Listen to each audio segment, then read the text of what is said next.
Start करायचं.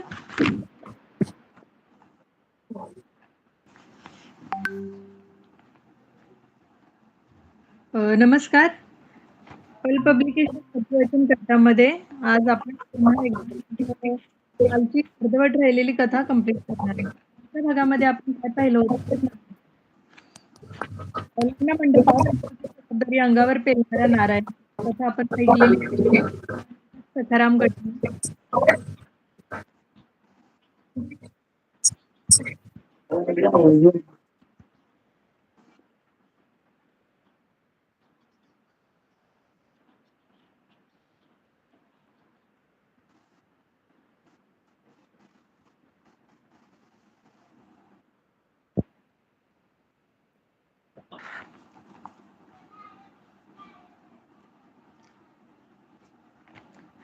तर सखाराम गटने लेखकांची पु ल देशपांडे यांनी सखाराम गटने यांची भेट काल आपण पाहिली होती.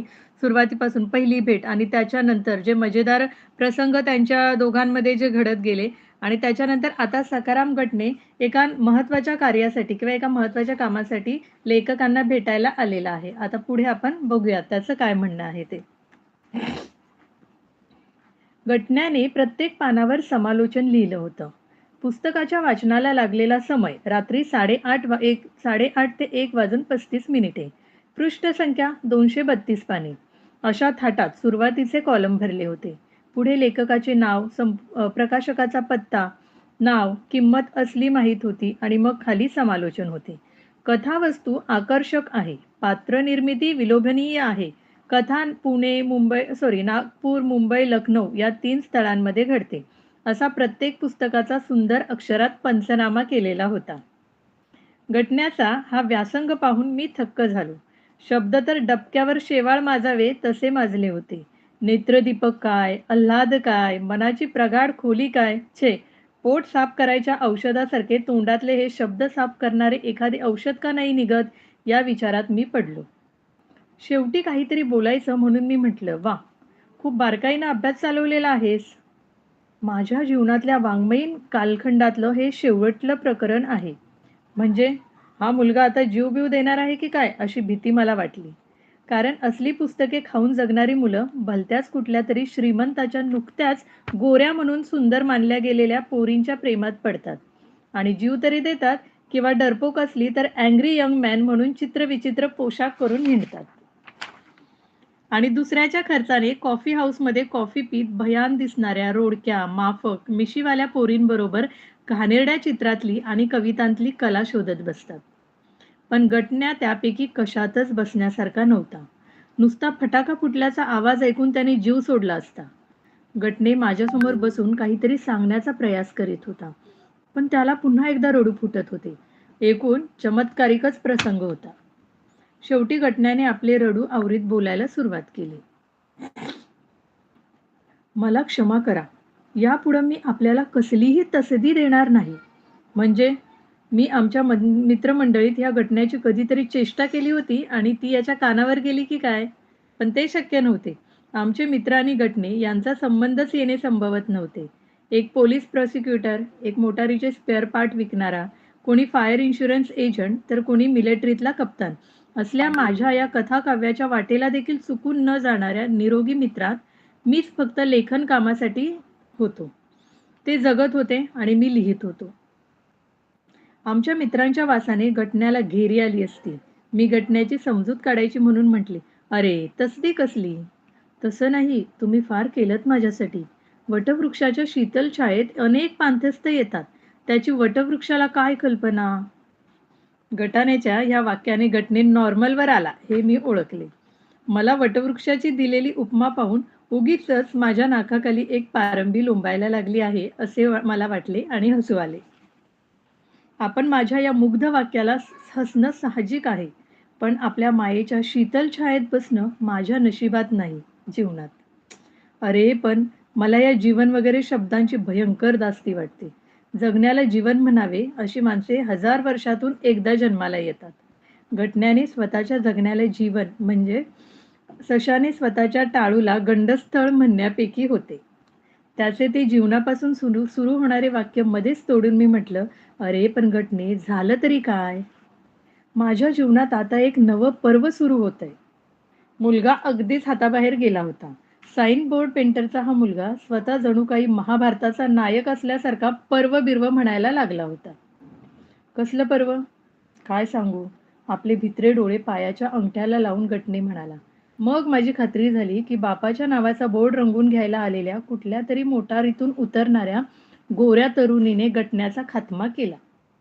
आजवर वाचलेल्या सर्व कादंबऱ्यांच्या कथानकांचे तात्पर्य याच्या बापाच्या ध्यानी आले असणार आणि सखाराम गटणे तिथेच समाप्त झाला असणार. शेवटी मीच होऊन त्याला विचारले, "कुठं प्रेमाबिमात पडलास की काय?" "नाही." विजापूर दरबारात चिमुकल्या शिवाजीने छाती काढून बादशाला सांगावे तशी आपली 28 इंच छाती काढून तो म्हणाला, "आजच्या जगात विशुद्ध प्रेम कुठंच मिळत नाही." "कुणी सांगितलं तुला?" आपल्याच पाखरांची शाळा नाटकातल्या नायकाचं वाक्य आहे हे. मी मनातल्या मनात कपाळाला हात लावला. पाखरांच्या शाळेतले हे एक विनोदी पात्र हे वाक्य म्हणते. शेवटी मलाही हा प्रकार असह्य झाला आणि मी म्हटले, "मग झालं काय तुला? एवढा तरुण तू, इतका व्यासंगी, माझ्यापेक्षाही तुझं वाचन दांडगं आणि रडतोस?" काय करू? परिस्थिती हा अश्रूंचा सर्वात मोठा कारखाना आहे, असं वाळिंबे म्हणत असतात. कोण वाळिंबे? आमच्या प्राज्ञेचे सर. तो कोण वाळिंबे भेटला असता तर जुन्या सुलतानासारखा मी त्याला उलटा टांगून पुस्तके जाळून त्याला धुरी दिली असती. असली काय परिस्थिती आली तुझ्यावर? माझ्या वडिलांना माझ्या जीवनाचं ध्येय कळत नाही. माझ्या डोळ्यापुढे सखाराम घटण्याचा पेंटर बाप आला. मी त्याला काळा की गोरा तेही पाहिले नव्हते. बाकी पेंटर असल्यामुळे काळा गोराच काय, तो अनेक रंगी असेल. त्या अक्षरे इंचावर मोजून रंग भरणाऱ्या इसमाला त्याच्या घरात जन्माला आलेल्या ह्या बालबृहस्पतीचे जीवनध्येय काय कळणार? जीवनध्येय म्हटल्यावर कुठल्या साईजमध्ये लिहू साहेब म्हणणारा इसम तो. काय जीवनध्येय कळलं नाही त्यांना? त्यांनी माझं लग्न करायचं कुटील कारस्थान रचलंय.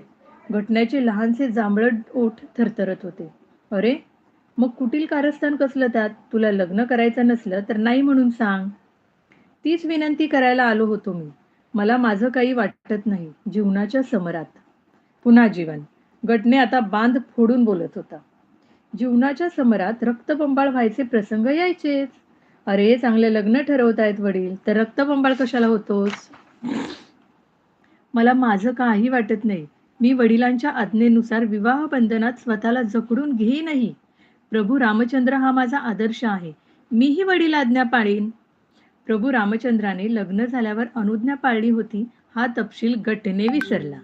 त्या एवढ्याशा देहातून प्रभू रामचंद्र वगैरे शब्द ऐकताना मला हसू आवरेना. "बरं, मग काय म्हणणं आहे तुझं? मी तुझ्या वडिलांना येऊन भेटू?" "हे मी आपल्यावर सोपवतो. मी लग्नाला तयार आहे." आता मात्र मला कळेना की हा वीर जर मान उतरवून द्यायला तयार आहे, तर मी जाऊन काय शत्रूच्या तलवारीला धार काढून देऊ? मी एकदा सोडून 10दा लग्नाला तयार आहे, पण मी आपणाशी प्रतारणा करू इच्छित नाही. मी घटण्याच्या डोळ्यात काही वेडाभिडाची झाक दिसते की काय हे पाहू लागलो. माझीची कसली प्रतारणा? आपण विसरलात म्हणून मी विसरणार नाही. आपल्या पहिल्या भेटीत दिलेली स्वाक्षरी मी रोज वाचतो. त्याच्यावर आपण संदेश दिला आहे, साहित्याशी एकनिष्ठ राहा. मी कोट टोपी घालून निमूटपणे त्याच्या वडिलांना भेटायला गेलो. एका जुनाट वाड्यापुढे आमचा टांगा थांबला. वाड्यातल्या कुठल्या अंधेऱ्या खोलीत आता हा माझा हनुमंत नेतो याची मी वाट पाहू लागलो. इतक्यात डाव्या बाजूच्या जिन्याच्या अंधारातून एक भरभक्कम गृहस्थ उतरला. चांगले भरघोस टक्कल, करवती मिशा, कानावर घनदाट केस, कपाळाला दुबोटी उभेत गंध, पोटाचा विस्तार सदऱ्यातून डोकावणारा, पांढरे स्वच्छ धोतर नेसलेला हा 50शीतला धष्टपुष्ट गृहस्थ घटण्याचा बाप आहे कळल्यावर माझी छातीच धडधडायला लागली. मी त्यांना नमस्कार केला. घटण्याच्या घराबद्दलची माझी कल्पना साफ खोटी ठरली. पेंटिंगचे दुकान हा घटण्याच्या अनेक व्यवसायांपैकी एक होता. त्याच्या बापाने रंगाचा तर सोडाच, पण दाढीचा ब्रश देखील हातात धरला नव्हता. कारण खाली उतरल्याबरोबर त्यांनी ओसरीवर उभ्या असलेल्या न्हाव्याला आपण आज दाढी करणार नसल्याचे सांगितले.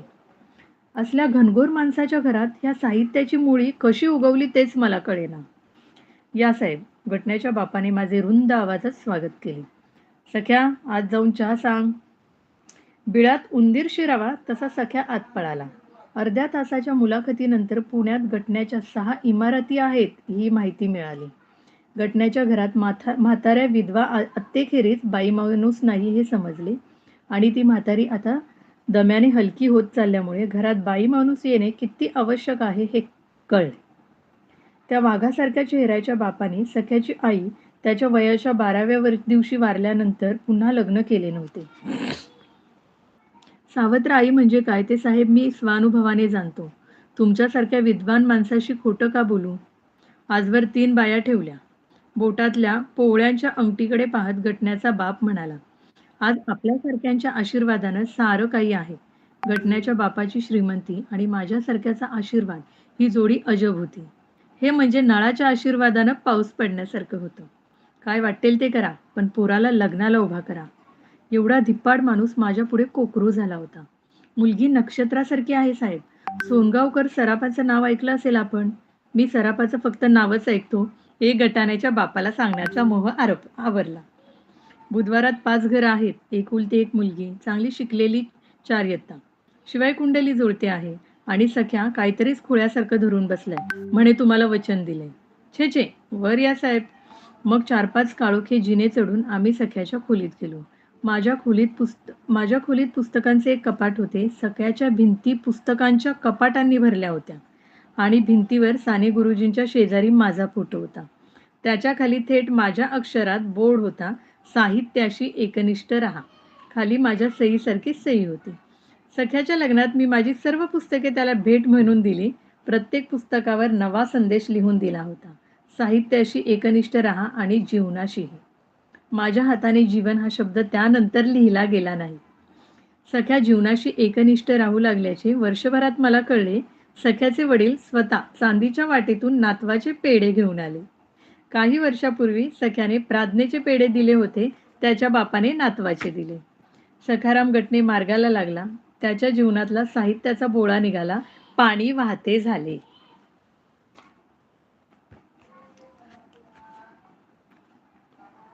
सखाराम गटने संपलेला आहे. आपलं पुढचं व्यक्तिचित्रण आहे 100% पेस्तन काका.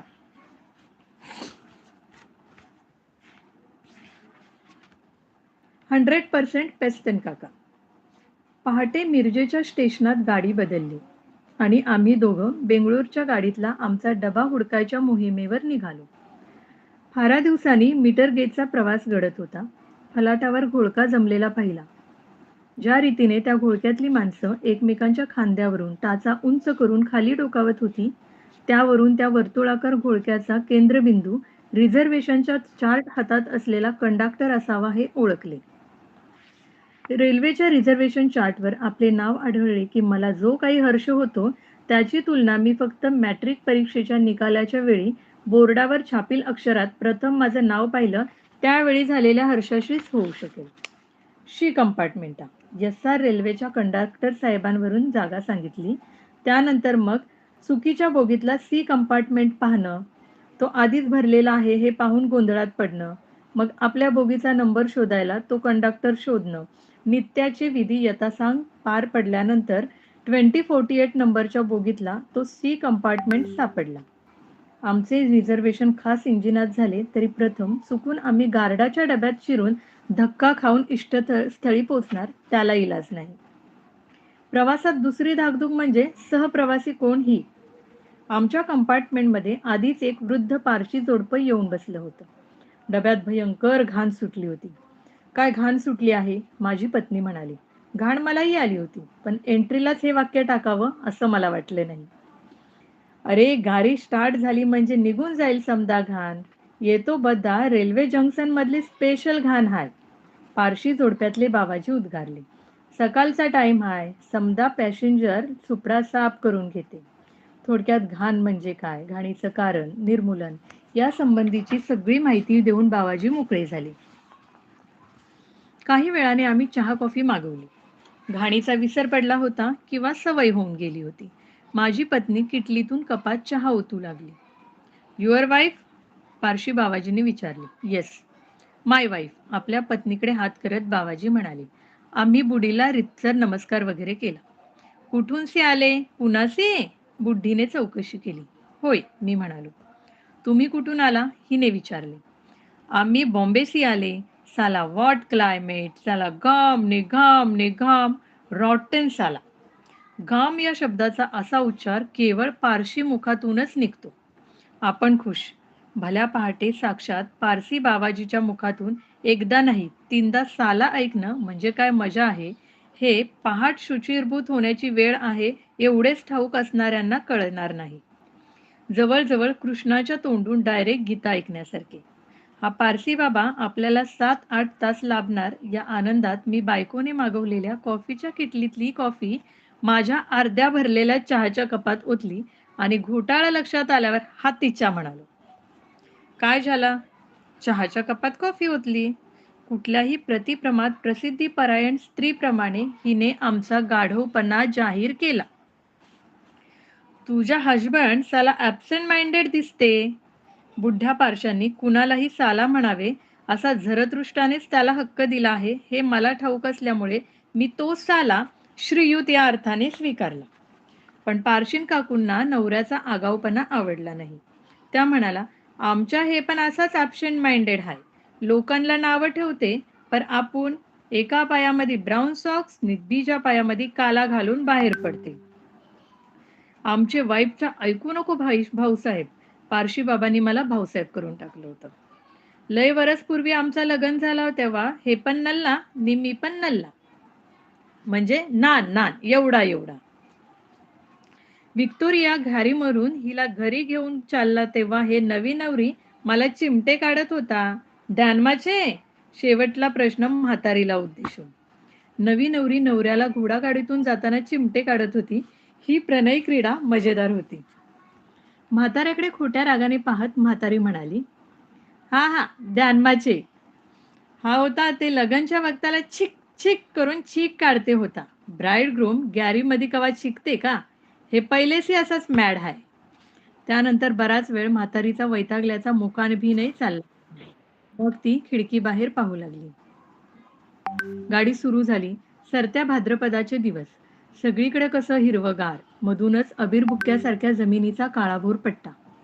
तंबाखूच्या शेताच्या काळाशार शालूवर हिरव्या हिरव्या झुडपांच्या बुट्ट्या चिकटवलेल्या. हवा अधूनमधून थंडीचा मजेदार चिमटा काढून जाणारी. मध्येच कुठेतरी नुकताच पाऊस पडून गेलेला. धरतीची तृप्ती फुलून आलेली.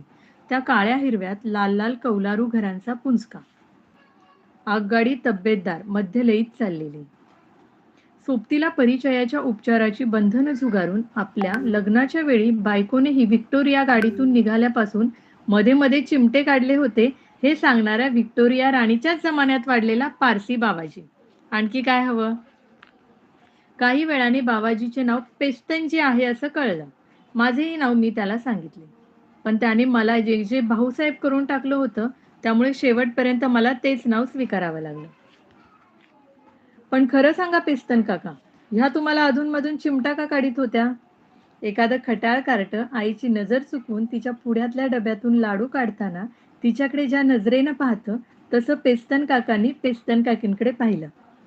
पेस्तन काकी पिशवीतून नॅपकिन, साबण वगैरे काढण्यात गुंतल्या होत्या. अरे भाऊसाहेब, लय पुराणी वार्ता. पण मला वाटते मी पण असाच काहीतरी तिला जरा इकडं तिकडं हात लावत होता. म्हातारा काय छान होता. 5.6 फूट तरी उंच असेल. विरळ होत चाले पांढरे शुभ्र रेशमी केस. रेखीव भांग काढलेला, किंचित निळसर झाक असलेले भुऱ्या रंगाचे डोळे. हाडपेरावरून आणि मूळ गोऱ्या वर्णावर चढलेल्या तांबूस रापीवरून आयुष्यभर अंगमेहनतीचे काम केले आहे हे सहज ओळखून यायचे. रात्रभर प्रवास झालेला असूनही कुठे त्या चेहऱ्यावर थकावट नव्हती. आळसावले पण नव्हते. पोटबीट सुटलेले नव्हते की गळ्याकडले चमडे सैल पडलेले नव्हते. आम्ही दाढी-बिडी धारवाडला पोचल्यावर करू म्हणून राहिलो होतो. पण पेस्तन काकांनी मिरज यायच्या आत दाढी उरकलेली असावी. अंगात तपकिरी रंगाचा बुश शर्ट होता. पॅन्टची इस्त्री चुरगळलेली नव्हती. बुटांना पॉलिश होते. त्यांच्या मानाने पेस्तन काकी ढगळ होत्या. स्थूल, बुटक्या, पारशी पद्धतीने साडी नेसलेल्या. दोघांची नाके मात्र एकाच ठशातून काढून चिकटवली होती. पेस्तन काका काकींचे सामान-सुमान पाहिल्यावर त्यांची परिस्थिती ही बेताचीच असावी असे मला वाटले. काका, तुम्ही रेल्वेत होता का? मी उगीचच विचारले. तू कसा ओळखला? फेस रीडिंग करते का? छे छे, मला सहज वाटलं. यस, रेल्वे वर्कशॉपमध्ये असिस्टंट फोरमन.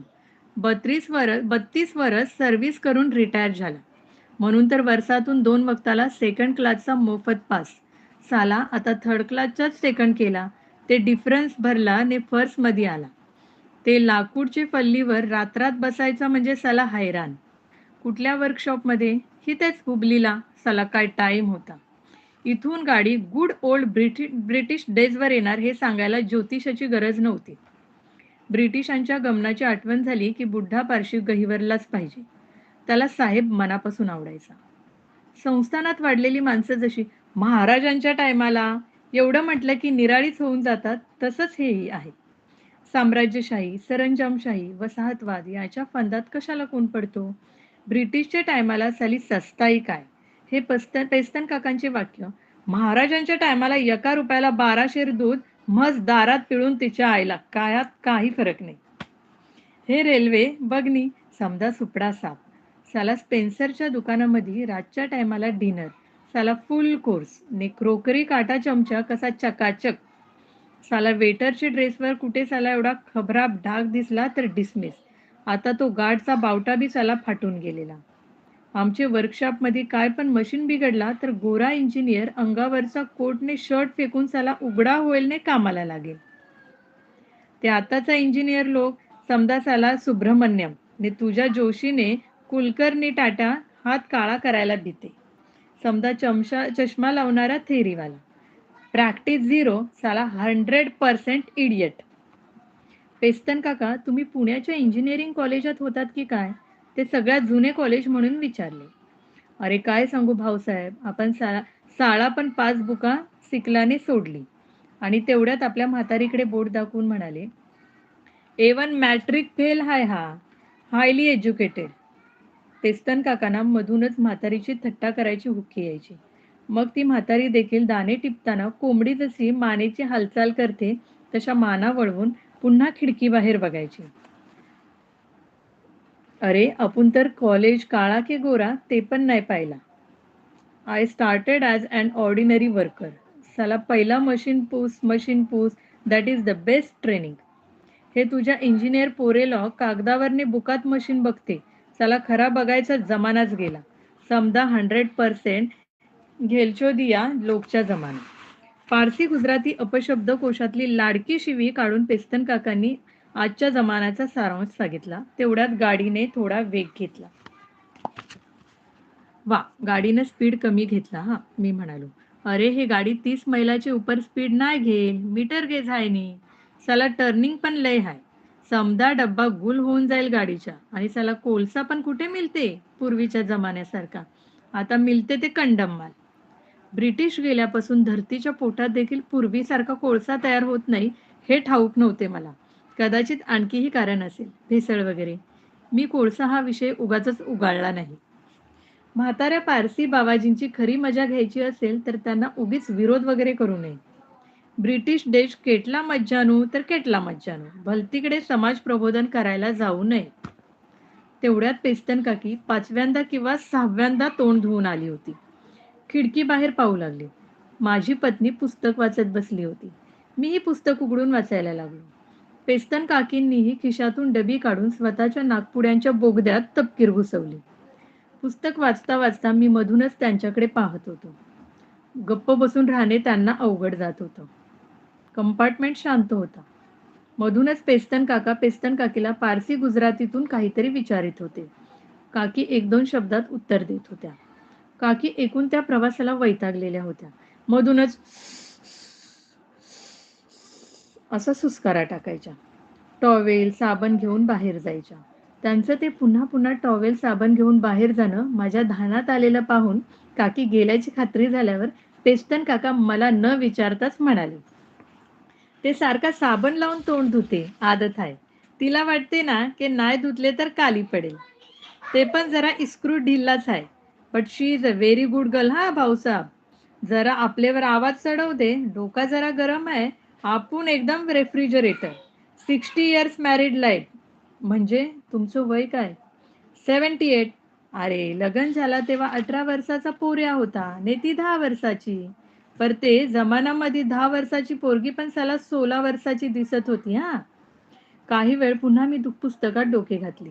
पेस्तन काकांनी म्हातारीला गुडगल म्हटलेले ऐकून माझ्या पत्नीने पुस्तकातून हळूच माझ्याकडे पाहिले. तेवढ्यात कुठलेसे स्टेशन आले. कंडक्टर जेवणाची ऑर्डर विचारायला आला. Mutton curry rice. पेस्तन काकांनी ऑर्डर दिली. काय भाऊसाब, तुम्ही नाही काय सांगते? आम्ही डब्यातून जेवण आणलं आहे. मग पेस्तन काकी म्हणाल्या की त्यांनीही आणले, पण ह्या म्हाताऱ्याला हॉटेलमधलं खाल्ल्याशिवाय चैन पडत नाही. गाडी सुटली आणि पुन्हा आम्ही पुस्तकात डोकं खुपसलं. काही वेळाने पेस्तनजींचा आवाज आला. काय रे भाऊसाब, तुम्ही घरी पण दोन बाजूला दोघा-दोघात चोपडी वाचत बसते काय? छे हो, प्रवासात वाचायला मिळतं. घरात टाइम कुठे मिळतो हिला? ते पण खरा. साला आपले देशात बायडी लोगला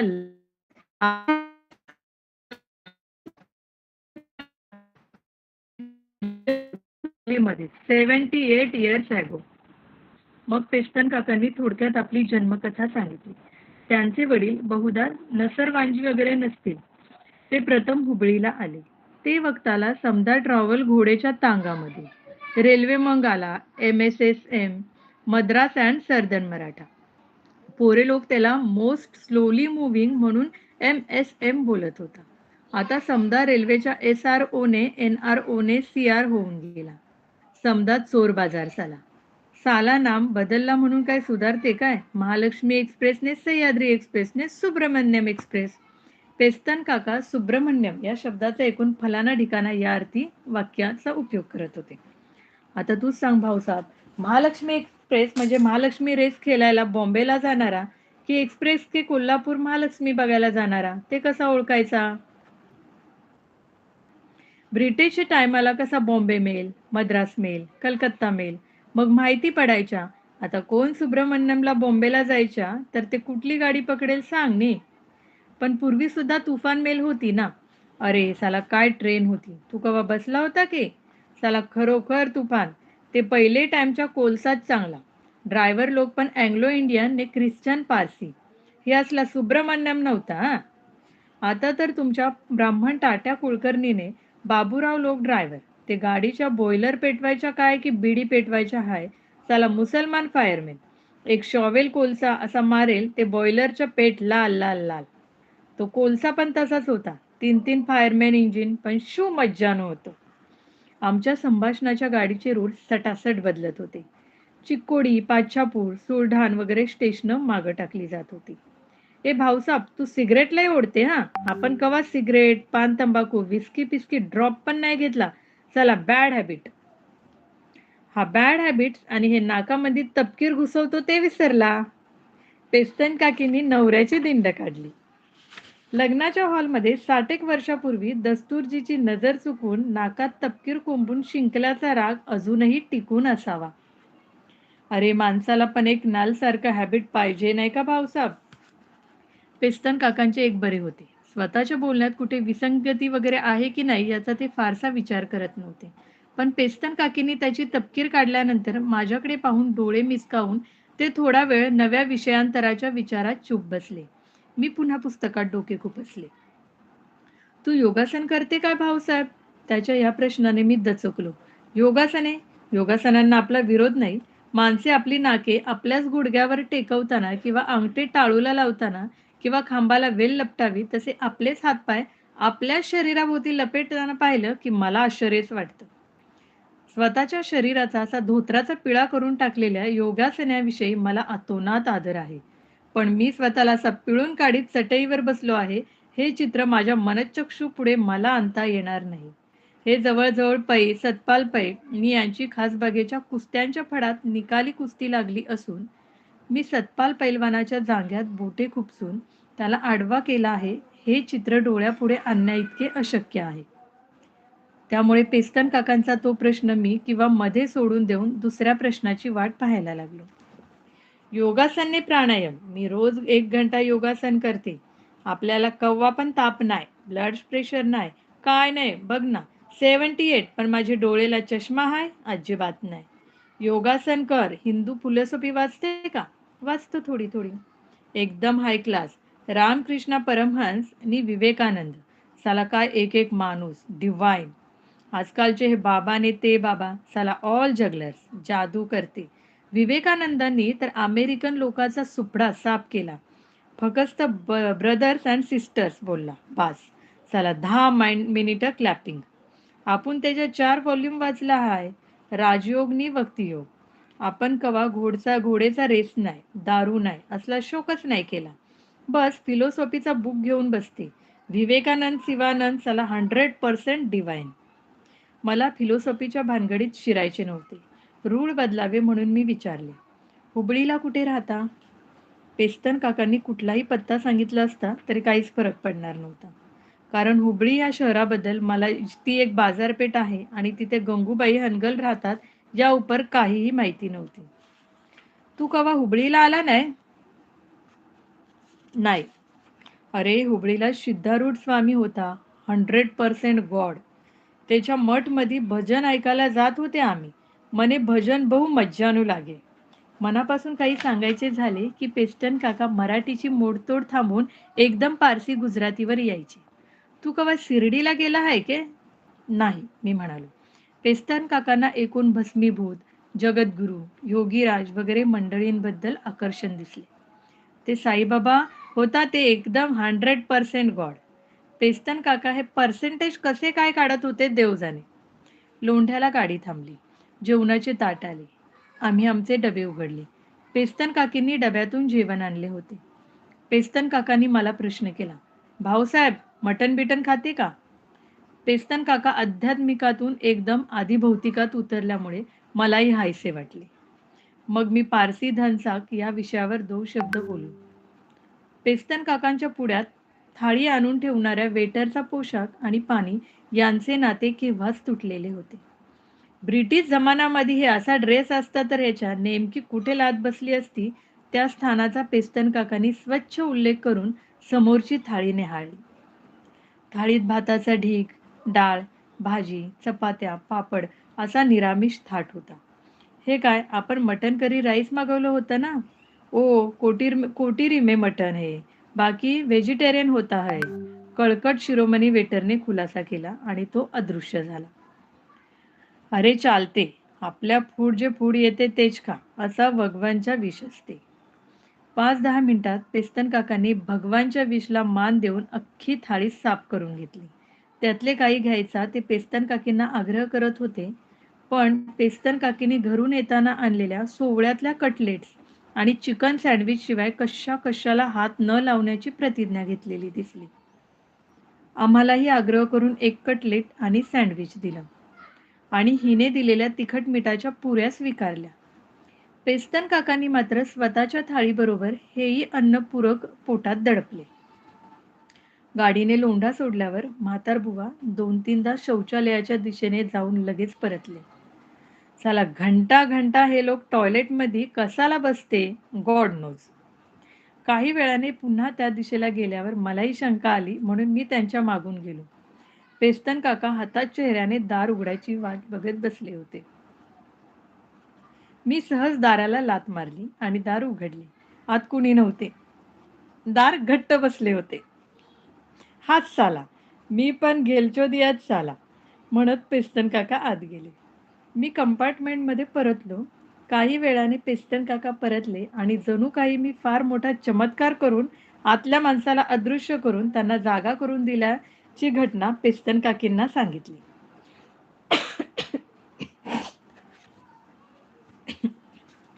"भाऊसाहेब, साला आणखी 1 मिनिट जादा टाईम गेला असता तर पॅन्टमध्येच आमचा गणपती बाप्पा मोरया. थँक हा भाऊसाहेब." असे म्हणत पेस्तन काकांनी माझ्याशी चक्क हस्तांदोलन केले. माझ्या हाताचा भुगा कधी झाला देव जाणे. 32 वर्ष रेल्वे वर्कशॉपमध्ये पेस्तनजींनी लोखंडाशी खेळ केल्याचे मला यथेच्छ जाणवले. 78व्या वर्षी या पकडीतला जोर टिकून होता. आमच्या गाडीने देखील लोंढ्याला स्वतःच्या जेवणावर हात मारून घेतला असावा. डबाक-डुबुक करीत त्या घनदाट जंगलातून आरामात आम्हाला सगळी वनश्री नीट पाहायला मिळावी, अशा सद्हेतूने ती चालली होती. इंजिन ड्रायव्हर कवी असावा. "भाऊसाहेब, तुम्ही काय तब्बलजी आहे काय?" पेस्तन काकाच्या त्या प्रश्नाने मी 3 ताड नसलो तरी 2 ताड उडालो. "तब्बलजी?" "हां, मी सारखा बघतो तुझे दोन्ही हाताच्या बोटा असा असा गुडघेवर तबला वाजवतो. तबला वाजवत नाही मी, ऐकतो. आपल्याला पण गाण्याचा लय शौक. हुबळीला ते अब्दुल करीमचं गायन ऐकला होता. चला व्हॉट म्युझिक! 100% डिवाइन. गोपाला मेरी करुणा. समदेच्या अख्खामध्ये पाणी. पब्लिक साला डोला पुसते नी ऐकते, डोला पुसते नी ऐकते. ते अब्दुल करीम मुसलमान होते, पण मीराबाईच्या भजन काय गात होते. भाऊसाहेब साला एक गॉड गॉड हाय काय लफडा. आता मला भाऊसाहेबच काय, पण राजेसाहेब म्हटले तरी गॉड म्हणजे काय, हे पेस्तन काकाच्या प्रश्नाचे मी काय कपाळ उत्तर देणार होतो. कोण म्हणते गॉड इज ट्रूथ, कोण म्हणते लव्ह इज गॉड, आपण म्हणते काय माहिती. काय देव म्हणजे यात आणखी एका व्याख्येची भर पडली म्हणून माझे काय जाणार होते. आपण म्हणते गॉड इज सफरिंग, जे येल नसीबाला ते सफर करायचा. ते गॉड मराठीमध्ये काय म्हणते, सहन करायचं. Right, that is God. तुझा काय म्हणणं? बरोबर. मी बाबाजींचे काहीही चूक म्हणायचे नाही असं ठरवलेलं होतं. गोपाला मेरी करुणा. શું મજાનું ભજન. એ ભાવસાહેબ તું ભજન ગાते का? गातो कधी कधी. तो गाणी. बापरे, पेस्तनजी मला त्या डब्यात चक्क भजन म्हणायची फरमाईश करत होते. तुला माहिती आहे, मी संत तुकाराम ने संत ज्ञानेश्वर सिनेमा 50 टाइम पाहिला. आमची मिसेस ने बी. शी इज व्हेरी फॉन्ड ऑफ भजन. तुला ते आदी बीजे एकले येते काय? काय ते विष्णुपंत पागनीस होता ते हाय काय? नाही, वारले.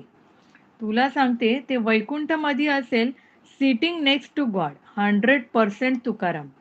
आधी बीज ऐकले, गायन करणे आणि पेस्तन काकींना म्हणाले, जो येवन भजन गायचे. आता पारसी गुजरातीत एवन म्हणजे हा हे मला ठाऊक होते म्हणून बरे, नाहीतर माझे भजन एवन कधीपासून झाले याची चिंता मला लागली असती. ही म्हणजे पंचायतच झाली. गाव नि डिकरा. माझ्या डोक्यावरच्या पिकलेल्या केसांकडे पाहूनही मला डिकरा म्हणजे बाळ म्हणणाऱ्या म्हातारीने चे मन मला मोडवेना. मी विठ्ठलाचं नाव घेऊन सुरुवात केली. आता मला तरी त्रेतायुगात ऐकलेले गाणं कुठं आठवत होतं, पण पेस्तन काकांना पाठ. आणि धारवाड येईपर्यंत मला येत होत्या नव्हत्या तितक्या अभंगांची उजळणी झाली. पेस्तन काका खुश. म्हातारीला हसताही येते हे अळनावर स्टेशन येता येता कळले. पेस्तन काका तर टाळी आणि ताल यांचा काही संबंध असतो हे न मानता जोरजोरात टाळ्या वाजवित होते. मध्येच उठून कीर्तनकार चिपळ्या उंचावून नाचतात तसे नाचले देखील. पेस्तन काकांचा स्क्रू ढिला आहे हे सांगायची आता पेस्तन काकींची पाळी होती. मध्येच आपण एक पांडुरंग ध्यानू म्हणून पेस्तन काका पागनीसांसारखी मांडी घालून डोलत बसले होते. ते ध्यान बघून त्यांची ती जिजाई आता चक्क खुदू करून हसायला लागली. हे आमचा नवरा एक मॅडमॅन आहे, ने हे आमची बेरी पण एक मॅड वुमन आहे. असं म्हटल्यावर पेस्तन काकींनी चक्क आमच्या देखत पेस्तन काकांच्या कमरेखाली चिमटा काढला. उय बघलाच भाऊसाहेब, हे अजून चिमटा काढते आम्हाला. धारवाड आले. उतरून घ्यायला संस्थेचे चिटणीस व कार्यकारी मंडळात काही सदस्य आहेत हे आंधळ्यानेही ओळखावे अशी मंडळी आली होती. फुलांचा तुरा वगैरे होता. आम्ही पेस्तन काका काकींचा निरोप घेऊन उतरलो. इतक्यात पेस्तन काकांनी मला हाक मारली. भाऊसाहेब. मी बहुधा गाडीत काहीतरी विसरलो असणार म्हणून डब्याकडे वळलो. थँक्यू हा भाऊसाहेब. अरे तू एवढा मोठा माणूस. मी तेही समजा लोक हारने तुरे घेऊन रिसीव करायला येते काय असतातच. तुझं नाव सांग नी पुन्हा. मग मी बाबाजींना नाव सांगितलं. हा भाऊसाहेब. कवा पेपरमध्ये तुझं नाव वाचला तर समदेला सांगेल की भाऊसाहेब इज माय फ्रेंड. आम्ही त्याचा भजन ऐकला आहे. 100% तुकाराम. आपला बी भाव वधारेल. पण तुमचं नाव वाचल्यावर मी सांगेन, अरे आमच्या नाव तो जामे जमशेदमध्ये डेथ कॉलम मध्ये आमच्या पोरे लोक छापेल. पेस्तनजी जहांगीर हुबरीवाला काल सकाळी हार्ट अटॅक येऊनसी मेला. पर ध्यानमध्ये ठेव, गॉड इज सफरिंग.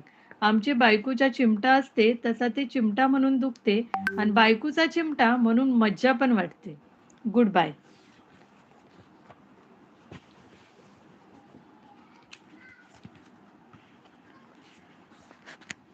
पेस्तन काका